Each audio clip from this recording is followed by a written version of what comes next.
Welcome to Allen's Firearms and Guns Plus More. Today we're going to be talking about a cute little 9mm called the Kimber Solo. And there she is. Isn't that a little sweet gun? Look at that. Tiny as a button. Well, maybe a little bigger than a button. Okay, so what do we have here?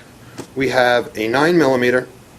In the way this one is set up, this has got all the bells and whistles. So it's got the night sights on there. It's got a laser, crimson trace, with an on and off switch and a pressure switch. So you can hold it and the laser is not on, as you can see there, or you can push the little on button, and when you hold it, the laser gets turned on, and there you can see it right on my hand. Okay, what's nice about that feature is when you're at the range or you're practicing at home drawing, you could turn your laser off, not waste the battery. When you have it in your holster and you're not going to be pushed, and the pressure switch isn't pushed, you can turn it on so it's ready to be used for self-defense instantaneously. That's if you think you're going to use a laser in a self-defense situation. In a self-defense situation, in real time, real world, you're going to be 3 feet away, because people don't rob you from across the street. So to me, the Crimson Trace laser, it has a lot of good attributes. There's a lot of good reasons to carry one, but on a little self-defense weapon, except for practicing keeping the dot on the wall while you pull the trigger, I don't know.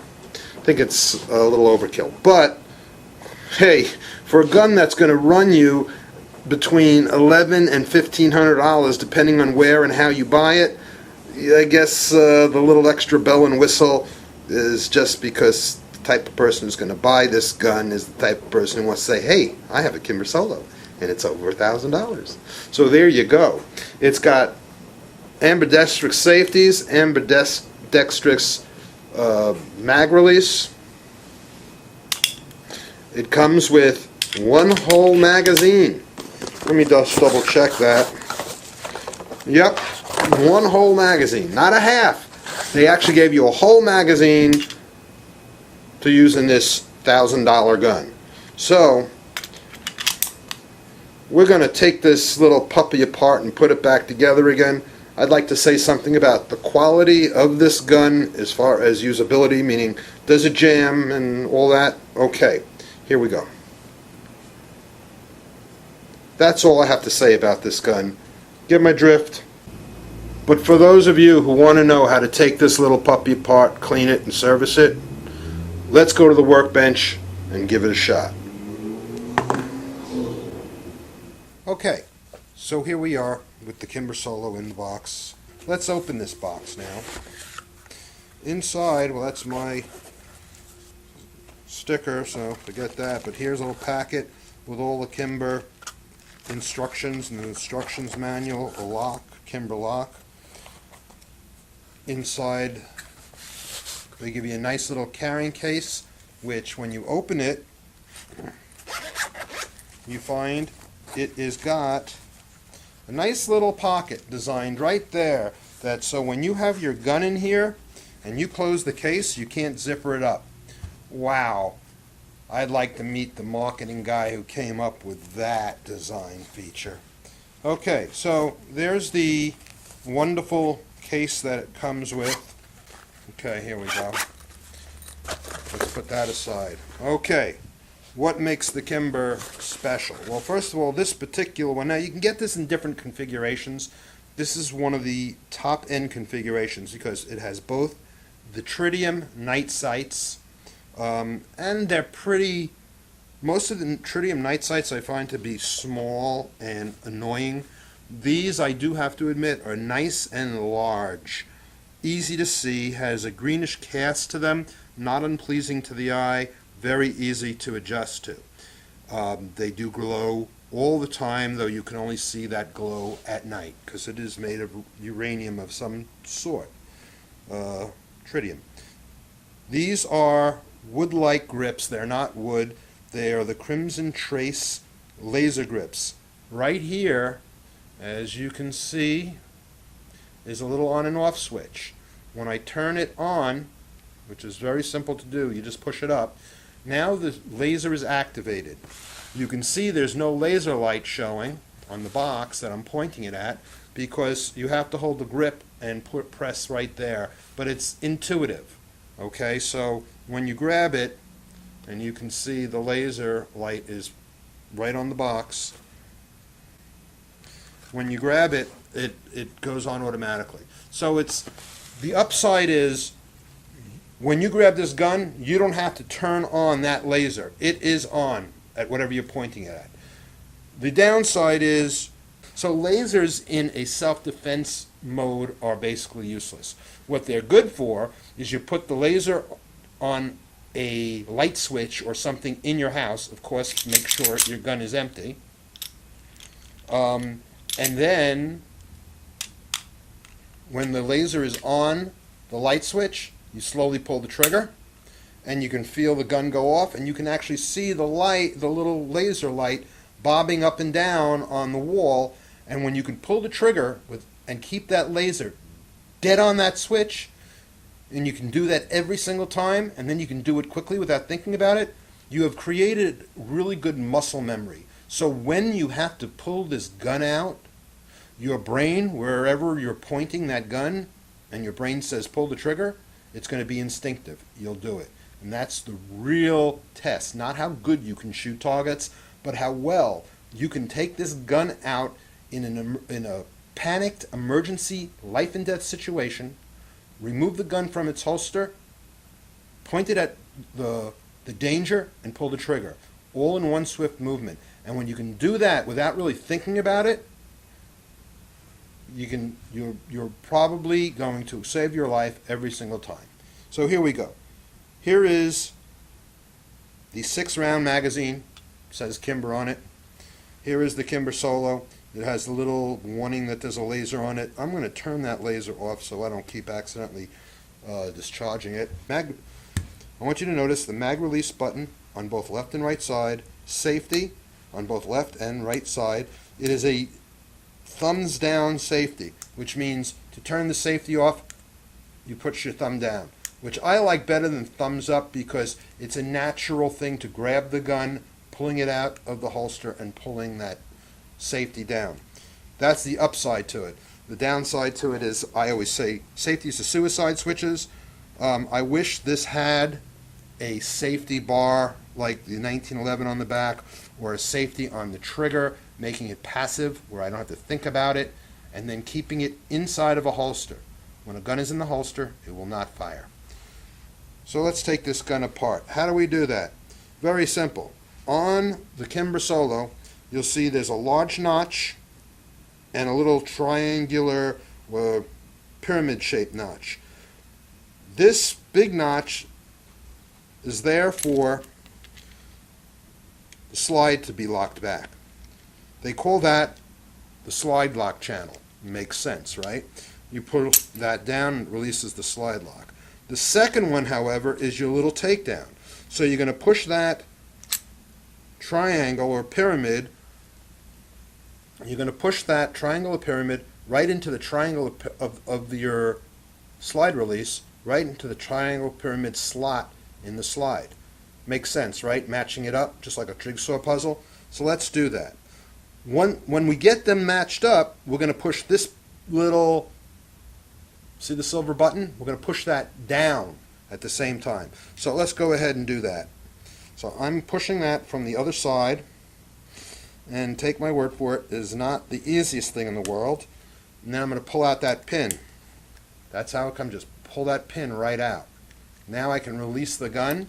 Now it will not go forward, not until I pull the trigger. And in pulling the trigger, even though I've checked and made sure the gun's empty, I'm taking my hand away from the front of the gun. Pull the trigger, and I slide the slide right off. There we go. And now everything is just like every other gun you've seen me dismantle. Here is your spring assembly. Push it forward a little bit, lift it up, and take it out. Remember, the spring, let me get this stuff out of the way so you can see it well against the background, one side of the spring has got it's clipped off, just as if you took this spring and just took a clipper and clipped the end off. The other side has like a finished end. It folds back onto itself and is smooth. Remember, that always goes onto your guide rod first. The sharp end goes forward, because it's going to be protected in here anyway. Okay, remove the barrel. And that's it. This gun is totally disassembled totally field stripped. Totally disassembled is you're never going to do that unless you have to bring it to a gunsmith. And they're going to do that. And that's only if you get so much gunk back in here and you can't get it clean. But it's pretty much easily cleaned from this point. Normally, when I clean a gun, I use a product called Strike Hold. Strike Hold is a great product. I use it on all of my guns that I use in the shop. This is the large size commercially sold. So it works as a lubricant. And since it's a dry lube, because it does dry on the gun, you're not going to have any sticky residue to get on your clothing or your body or attract dirt and foreign material. Use this stuff. By the way, though I don't have to oil this gun, I will be oiling it, going through the process of oiling it to show people who like to use just plain gun cleaner or a different product that may not have that characteristic, where to oil your firearm. So, the first thing we'll do is let us saturate a cleaning rag with some of this gun cleaner. Now, this is not going to bring up any dirt because this gun has been cleaned when it came into the shop, so this is really for demonstration purposes. What I'm going to do is I like to take these like wooden sticks. These are caramel or candy apple sticks that you can get at your supermarket, and I'm going to just wrap this in there and run this right down the slide rail .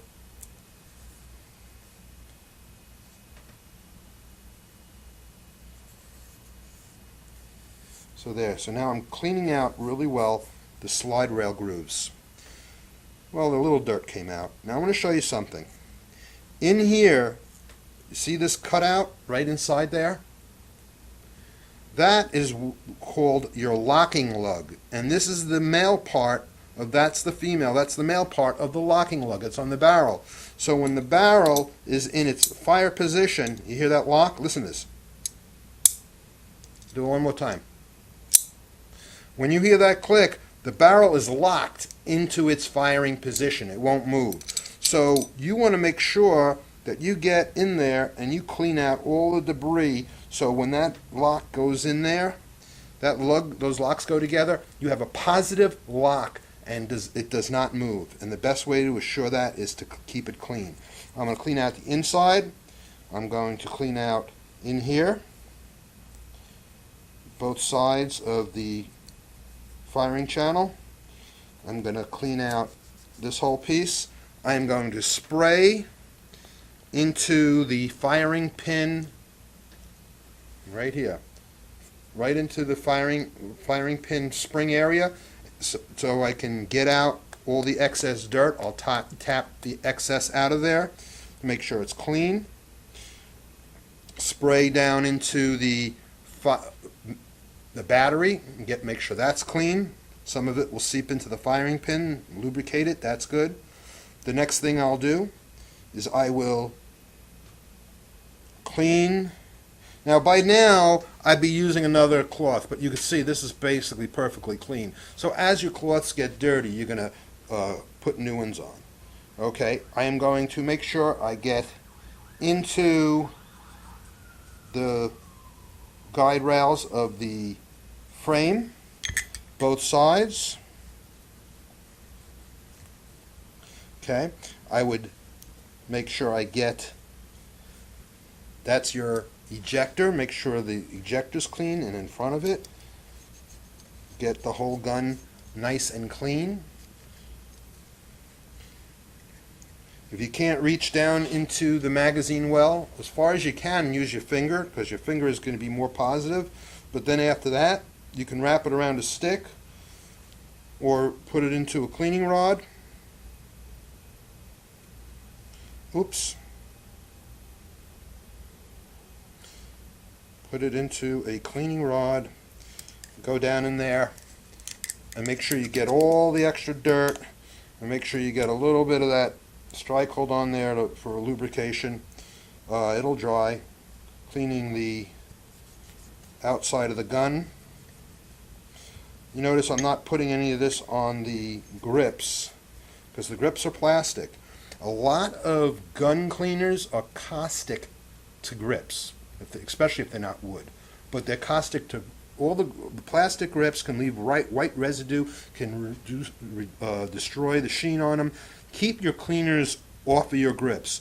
There are a lot of people out there, and I'm not a pro advocate of it, but if you have, only because I'm a little bit lazy and I'm careful. If you're not that careful or you feel confident, get yourself a set of gunsmith screwdrivers. They're cheap. You can pick up a pack online for about $20, or go to the gun show and pick a little kit up. Gives you all the different proper screwdriver heads for the gun screws. They are different than regular screws. Never take a regular screwdriver to a gun. No matter how careful you are, you will end up messing up one or two of your screws. The $20 investment is well worth it. You'll have it forever. So you can always take your grips off. And a lot of guys will tell you should always take your grips off when you're cleaning, because you can get all the dirt that's forming underneath the grips. You can get that off of there. So when you sell the gun, if someone takes off the grips and to put new grips on, or to check to see if they're matching the gun, you will have a totally clean gun underneath. So it is a good idea to do it. I'm not going to do it in this video. Now that I have this whole thing cleaned, I'm going to make sure I get the outside of the barrel. Remember that locking lug? The top. I'm going to pay particular attention to the bottom ramp and the upper feed ramp. They actually don't call it a feed ramp, but I do, because it's part of the ramping system. When the shell comes up, the bullet hits the top of that, gets pushed down and into the chamber. I'm going to put the cleaning piece on a cleaning rod, and I am going to clean out that barrel really well. Okay, and as you can see, there's no dirt, just a little bit.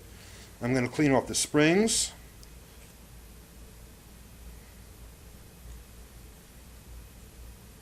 I'm going to put the springs back together again. I'm going to clean off the pin and the slide stop lock. Now, if I'm done with this, and I could put this gun back together again now, if that's all I was teaching you to do, because for all intents and purposes I'm done. But for those of you who want to use a different cleaning method, you take your oil. Now the best thing to do is, this is where you're going to put drops of oil. You're going to put a drop of oil on the spring and firing pin mechanism, let it get down in there. You're going to take a drop of oil and put it on the back where your safety system is, and you'll put a drop down where your trigger system is and squeeze the trigger a little bit. You will take a cloth, wipe off the excess in those areas. You don't want it gooped up. Then you'll take some oil and put it on the rag, squeeze it up, get the rag saturated with oil, not dripping with oil, just saturated, so you can feel the oil in the rag. Now what you're going to do is you're going to take your stick again, and you're going to rub that oily rag down the slot for the in the slide where the rails go, the frame rails go. You're going to wipe off the outside of the gun with that oil, and then wipe that off. Outside of the gun, frame rails, the slot on the frame,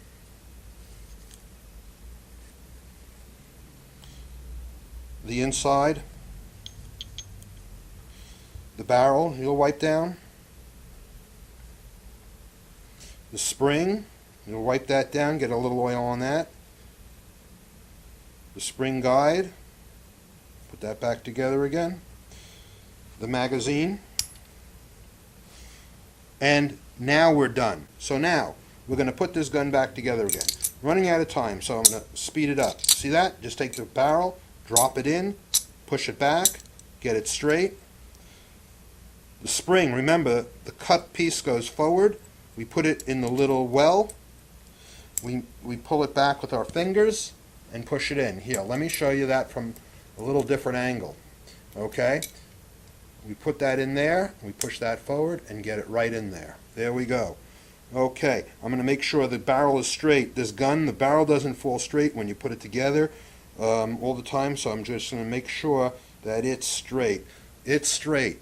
Okay, let's get rid of this yellow thing now. We're going to put the slide back on. Slides right in.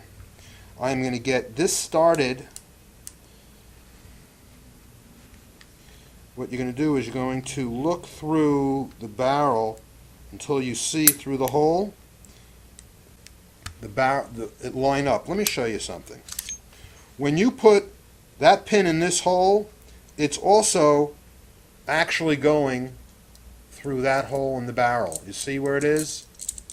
I'm going to lift that out, okay? So that's where that's got to go. You got to put that together, and if you look, remember I told you that had to be straight? Okay. When you look down this hole right here, you can actually see that hole line up, and you just put that in until it's even. Now you got to pull this back so that little triangles are matched up. You put that in, and voila, done. So here you go, your little Kimber Solo. I hope you enjoyed the video. I hope you come back and see more. In the meantime, don't go get yourself one. But at least now you know about the Kimber Solo, you know about Allen's Firearms, and you know about Guns Plus More, the online gun shop. Thank you very much, and see you soon.